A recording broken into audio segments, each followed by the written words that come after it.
All right, so we are starting now the step 5 from the Messilas Yesharim, where we start learning how to become a Chassid. So until now was to become a tzaddik, preparation to become a tzaddik, now preparation to become a Chassid, and it starts with Prishus.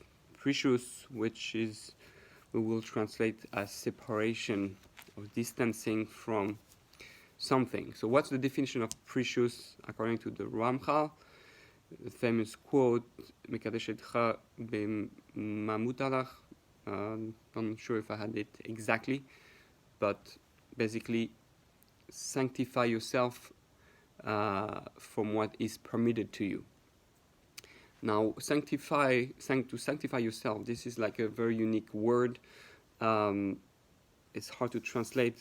Kedusha, holiness, sanctify.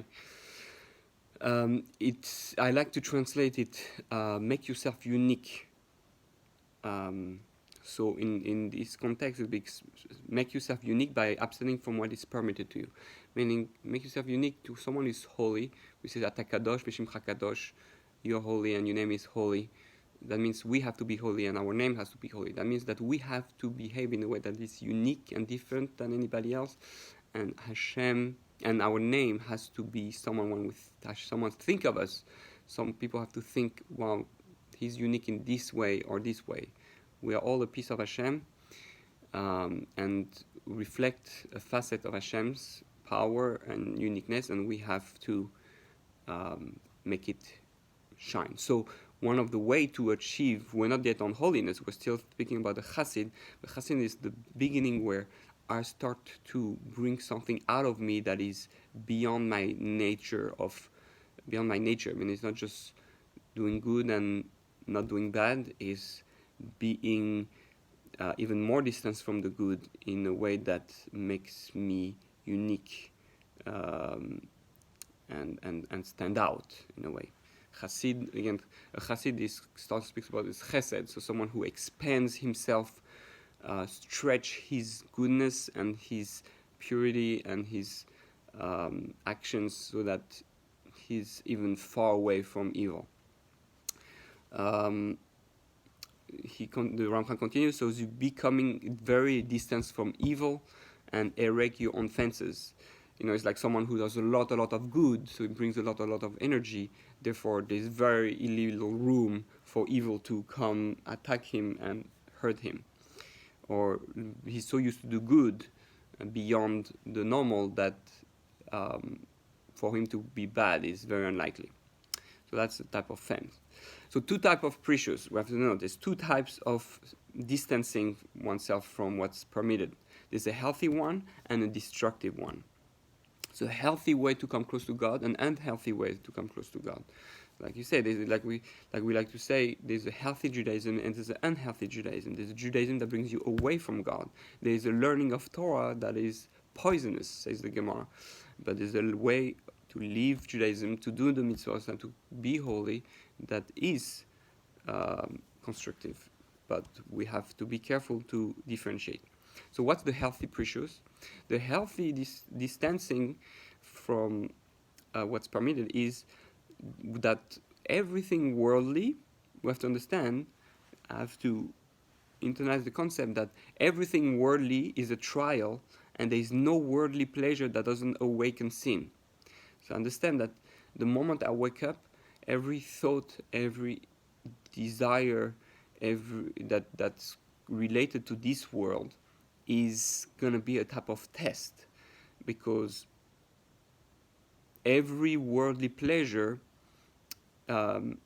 has in it, because this world is a mixture of good and evil. So every physical pleasure is connected to, I want this pleasure.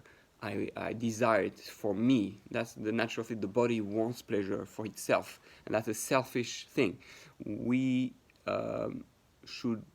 So therefore, so there's a potential for sin. It doesn't mean that we sin at that moment. I have the desire. It's a test. I'm going to just serve the body, or I'm going to use the body to serve the soul. Therefore, one should only take worldly pleasure needed for his nature. So I have to be careful that I don't fall into pleasure that are unnecessary for my nature. See, I need to eat. Okay, I need to eat to survive. How much I'm gonna eat? So I'm gonna calculate how much, but also what I'm gonna eat. If if I eat something unhealthy, that is not good. It's because my desire to eat led me to eat something unhealthy. So I have to make sure that I don't awaken that part of me, and I let myself eat only what's needed for my nature. So if you like, coffee is good, but 20 coffees is bad. All right. So mostly, so he says 4 areas. That's interesting. I didn't even see before, but mostly it is in 4 areas really where we are tested constantly. Number one is food and drink. Interesting. We just spoke about food and drink. Then sex, sexual desire. Then clothing, ornamentation, and promenading and talking, meaning relaxing, enjoying, talking, relax, entertainment, whatever. But when we, I guess, promenade, that's actually a French word, but they translate it as in English, promenading. So going, walking, and doing certain things. So those are the 4 main areas, and therefore I have to be very careful that when it comes to food, to sexual desire, to clothing, and to talking and enjoying, like walking and having a relaxing, entertaining time, then I have to make sure that I don't. That's where I'm going to be mostly tested with my worldly pleasure. Then there's the destructive Prishus. What's destructive Prishus? Is being overly righteous, abstaining from what is essential for one's life and mission, and punishing oneself with afflictions and strange practices. So that's, in the past, there were some, some still do it today, unfortunately. People will fast many days because that this sin or this sin I need 20. The Balatanya speaks about it, and many other Hasidic, Kabbalistic things speak. If you fast, if you, some will be even afflict themselves. They will go in ice and snow. They will do things that hurt the body, because basically they will try to crush their physical pleasure and things, and really try to connect to the soul and not to the body. So therefore, in order to connect to the soul, they need to do something that diminish the physical. The physical power, and when the physical power is diminished, then the spiritual power is strengthened. So that's the idea with the fact that when we on Yom Kippur we fast, because we reduce our physical desire and focus on the body, and we're able to spiritually connect. But dangerous. We're not supposed to be fasting all day. Okay, if that's so holy, then why don't we do it all the time? And we know, for example, Purim is like Yom Kippur. Meaning Yom Kippur is Kippurim. So that Purim is even a higher level than Yom Kippur. Yom Kippur, I just disconnect myself. Yeah, okay, I'll disconnect myself. It's much easier. The higher level is the level where I'm involved with everyday life. We are even allowed to work technically, but we're involved with everyday life. We eat and drink, and we use that to serve God. So that's really the ideal thing. We know also a famous thing from Rabbi Nachman of Breslov that says, not just him, but a few, that says if he knew the power of dancing and saying a song with prayer, saying a prayer with songs and happiness, I would not have fast so much. So plus the danger if I fast and do things that really hurt my body. First of all, you're not allowed to hurt your body, but you will not be able to learn like you do. You will not be able to pray like you do. You might get sick. So we have to be smart.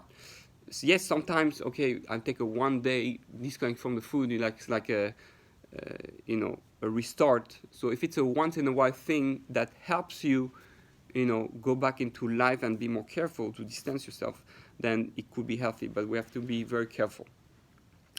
So that's the destructive Prishus. Number so now there's 3 categories of Prishus, 3 categories of distancing oneself. There's the Prishus from pleasure, there's Prishus of dinim, and Prishus of social conduct. So what's the Prishus of pleasure? You take only what you need. Any desire for pleasure, the key, if you want to be a real chassid, is you take only what you need. Like the Rambam says, you take your plate, you desire the whatever is in the plate, you take normal, and then you take 1/3 off, because basically the body, the soul, the eyes are bigger than the belly usually when it comes to those things, and we don't need to eat that much. So you think what you already usually eat, and you only take you take 1/3 out of it.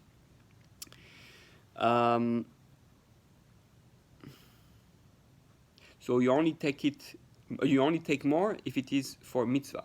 So for example, on Shabbat, if you shouldn't overeat, but you're gonna eat a little bit more than usual, or something a little bit special, something more, because you add an extra little pleasure, but because you do it for the sake of connecting to God, enjoying this day and enjoying the pleasure that God gives you, then you add a little more than usual. But you're not supposed to be like so full that you can't even move anymore, and you just want to go sleep and you can't even learn. So again, that's the Shabbat dangers where we can be trapped. Okay, then this Prishus of dinim, separation from laws. You take the most stringent opinion. So that's where you are careful to be stringent on things, and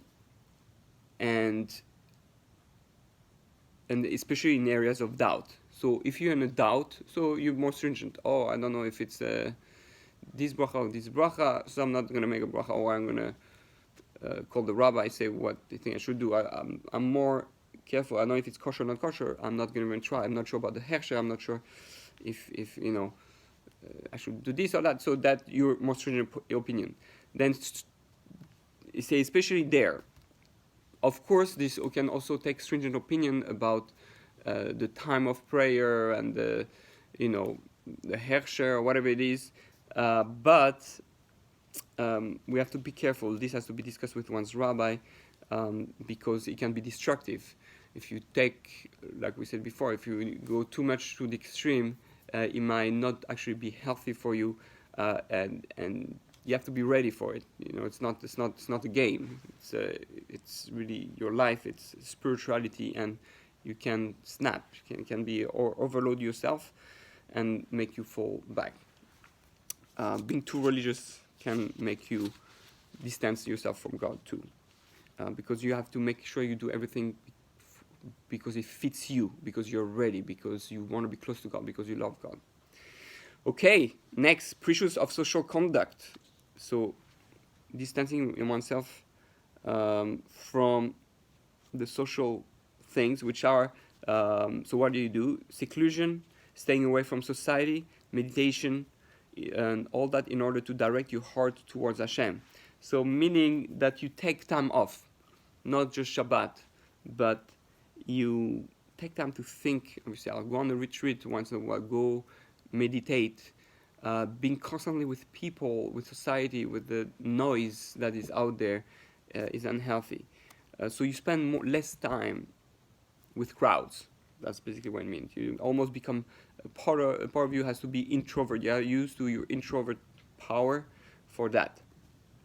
But he says that it should not be too extreme, like anything. In Judaism, we don't like extreme. Everything has to be balanced. The way of the middle is the Jewish way. meaning you should not be completely disconnected, because your responsibility towards your community, your responsibility towards your friends and your family. So therefore, distance yourself, you won't be able to do what you're supposed to do, which is the most important, which is helping others and all that. So you need to create a balance. It speaks also about work, learn. You need to work, learn, and be pleasant with people, but then separate.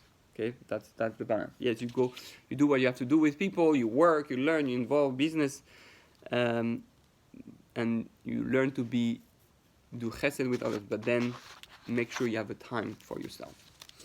So now we're going to speak about how to acquire Prishus. Before, it was the three main categories of Prishus, the three areas really where we have to, concentrate on how to distance oneself. And now it speaks more specifically on how to really acquire Prishus. So best way is by contemplating the baseness, meaning how do we get to it? How do we get the will and the, desire to do it? The best way is by contemplating the baseness and insignificance of the pleasure of this world, their emptiness by themselves, and the great evils that are likely to come out of them. So understanding that, I have a sexual desire, so what I'm going to have a sexual fantasy, for 2-3 minutes, for what? And then it destroys my energy, destroys my will. People who go and cheat on their, God forbid, cheat on their spouse or their girlfriend, whatever, because of a little moment of pleasure, and after you're not even interested.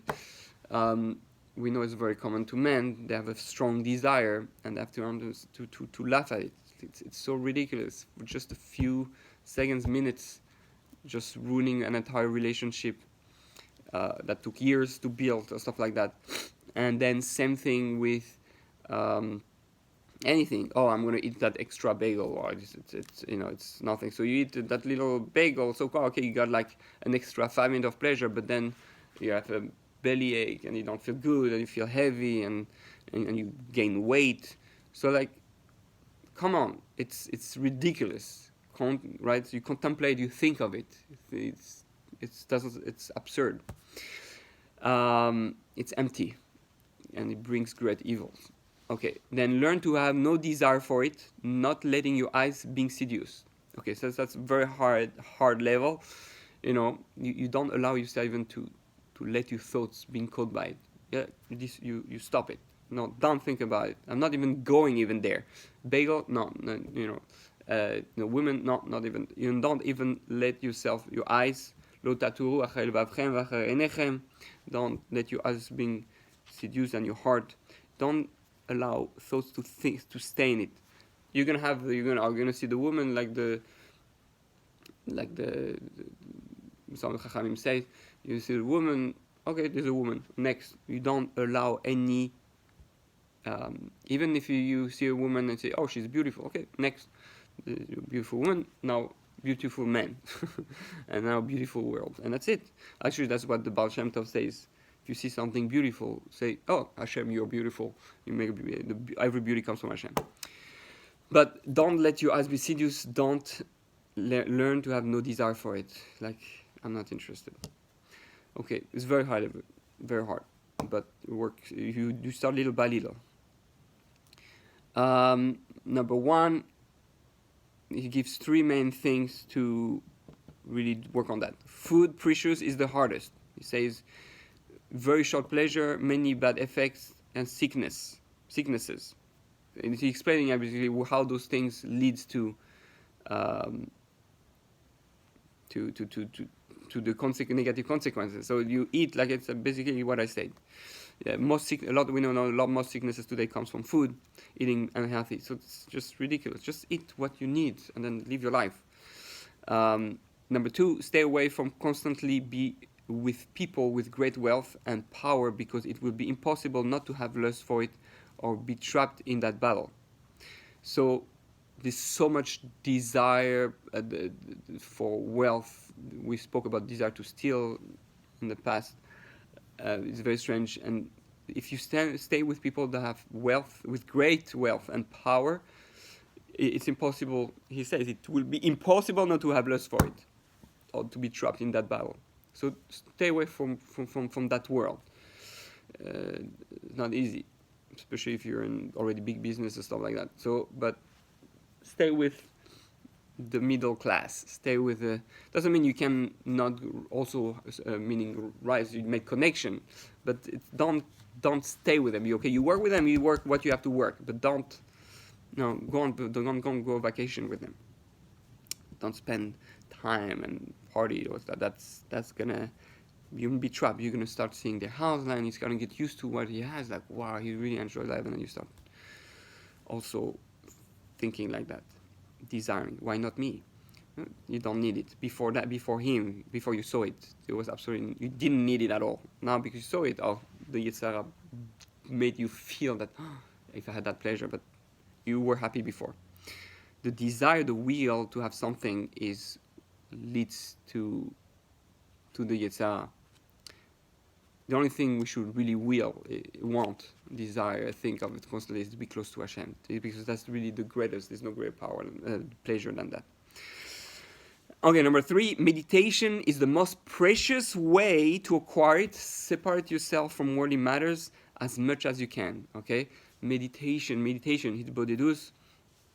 The more you take time away, and you think and you connect to who God is, what God is, what holiness is, how all the pleasure and all that is unnecessary. I have now, I'm connected to God, I feel God, I don't need anything else. Ein od milvado. That's really, it says, it's the most precious way to acquire it.